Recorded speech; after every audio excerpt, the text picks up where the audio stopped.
Começamos agora o seminário Capacidades Nacionais em Monitoramento e Avaliação, a importância para o Brasil. A palestra de abertura sobre o tema norteador deste encontro será ministrada pelo diretor do Escritório de Avaliação do Programa das Nações Unidas para o Desenvolvimento, Indran Naidoo.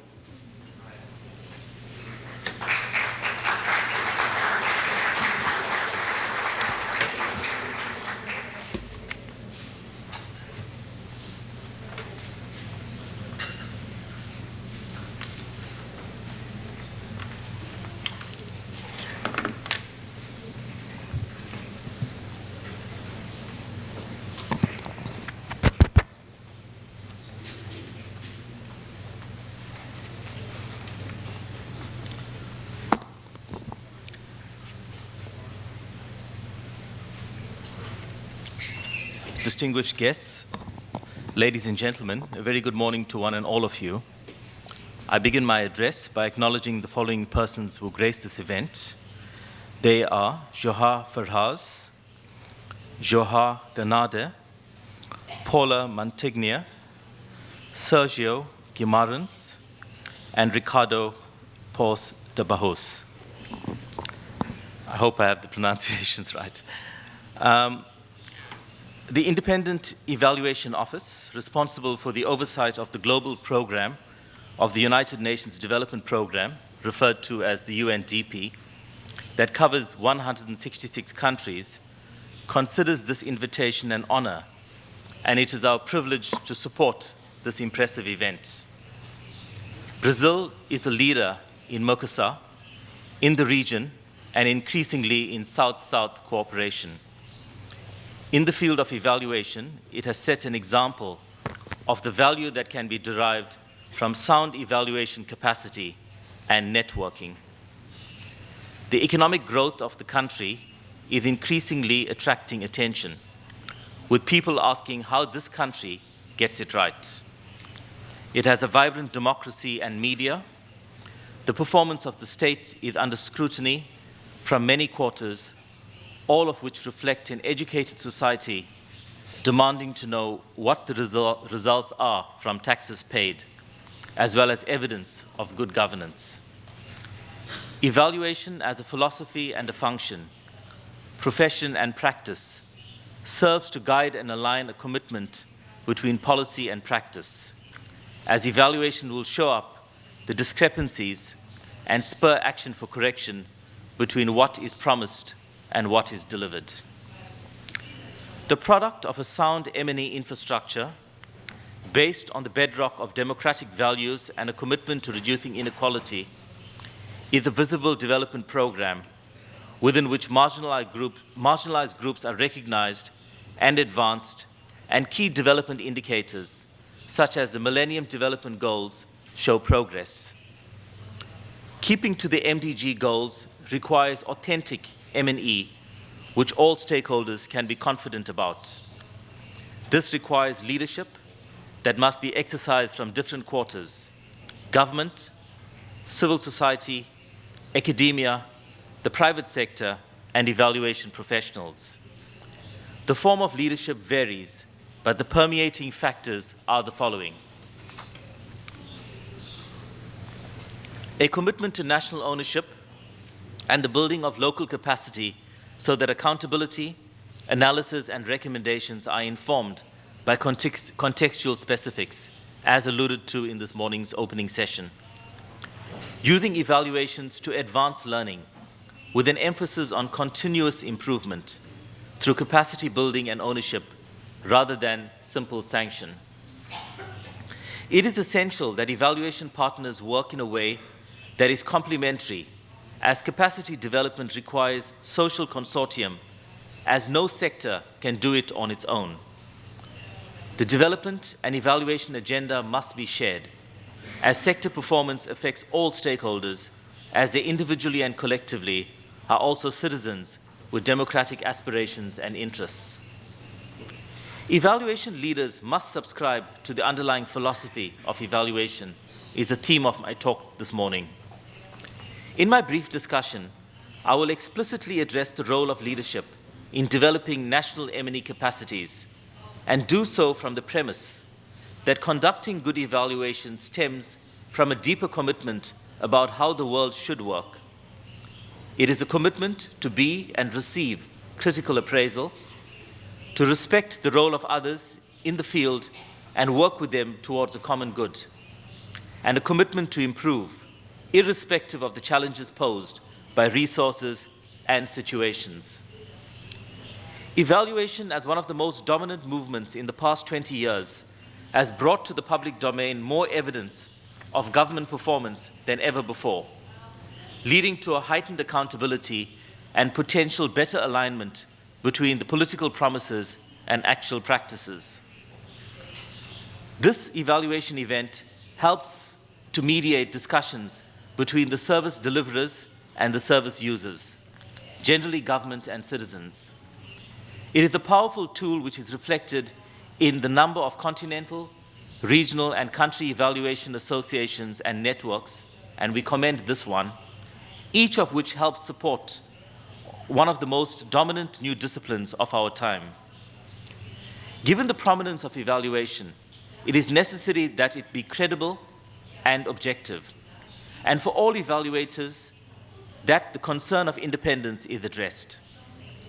This is because whilst we may address the technical dimension of evaluation, it needs to be recognized that it is an inherently political activity which deals with the contentious issue of judgment. In doing so, issues of allegiance, bias, and objectivity surface, hence the need for structural independence of the evaluation function. I am pleased to share with you that the Evaluation Office of the UNDP is an independent office that reports directly to the Executive Board and not to the administrator of the UNDP. It has an evaluation policy that ensures the independence of the function, and we invite delegates to discuss it as you seek to strengthen your own evaluation capacities. My second point is that external interventions offer the opportunities to build decentralized capacity. I return to the question of how evaluation practice can improve evaluation capacity by illustrating how a global evaluation program helps to develop an evaluation discourse and evaluation practice through its regular work. The Evaluation Office covers all UNDP programs at global, regional, and country level. The Evaluation Office is able to achieve greater success in its work, especially our country-level evaluations, which we call the Assessment of Development Results, or ADRs, of UNDP country programs, due to an approach which develops evaluation capacity through an engaging evaluation process and the increasing use of country-level capacities to support the evaluation. The former relates to a process that seeks engagement to get impressions about UNDP performance from stakeholders at the country level on how successful initiatives have been. In the past decade, we have conducted over 60 country-level evaluations in all 5 UN regions, and in many of these, where there was limited evaluation literacy, helped introduce the discourse and practice of evaluation. Evaluation needs to germinate, and any evaluation practice, irrespective of whether it is introduced in a country or region, externally or internally, by donors, beneficiaries, government, civil society, or the media, redefines the environment by introducing concepts such as accountability and transparency. In practice, this means greater expectations and obligations for good governance, and evaluation thus serves a very democratic enhancing function. The Evaluation Office recognizes the importance of local expertise and has sought, found, and developed evaluation capacities by using local expertise to conduct country-level evaluations. In this way, capacity has been built through demand, and the seed for further germination has been helped.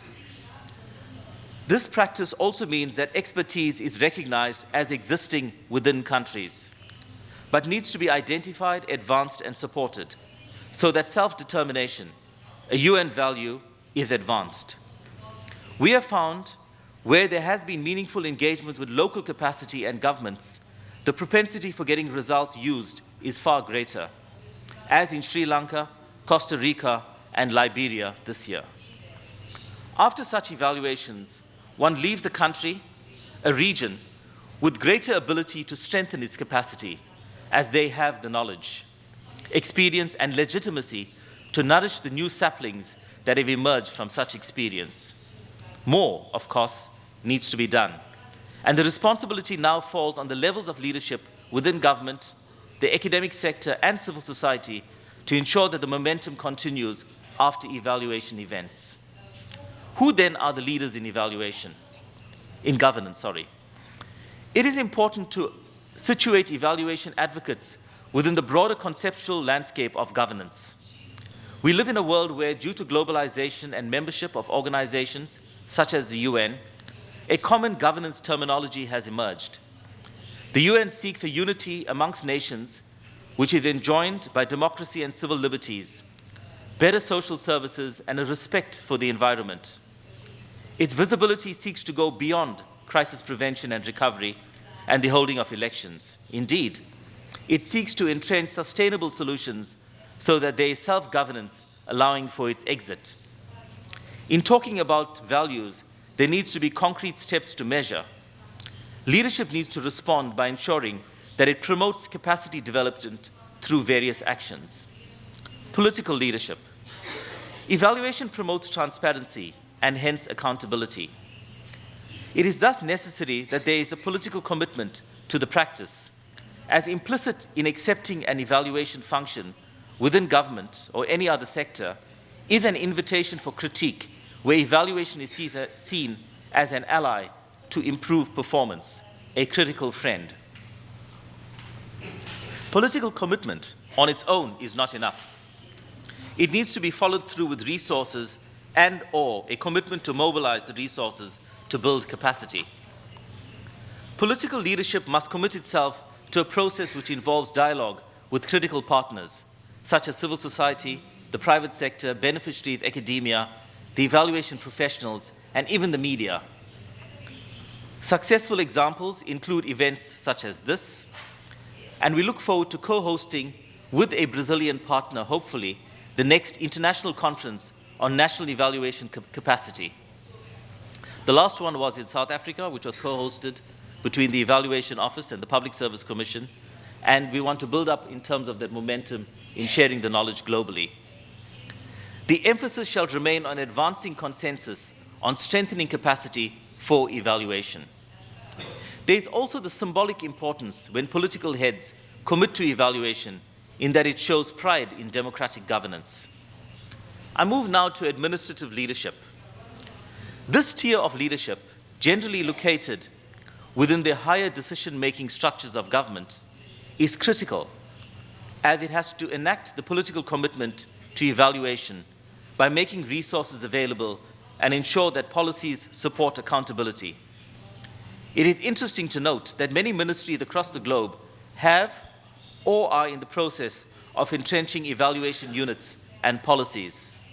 In South Africa, for example, there is a minister for evaluation, and having that high-level commitment helps to spread a clear message that evaluation will be taken seriously.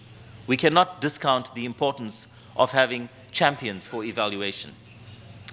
This is an important step in self-determination, and colleagues, marks a shift from a bygone era that many of you would have experienced in your earlier careers, where the only evaluation of performance that was seen as credible was an externally initiated and conducted one.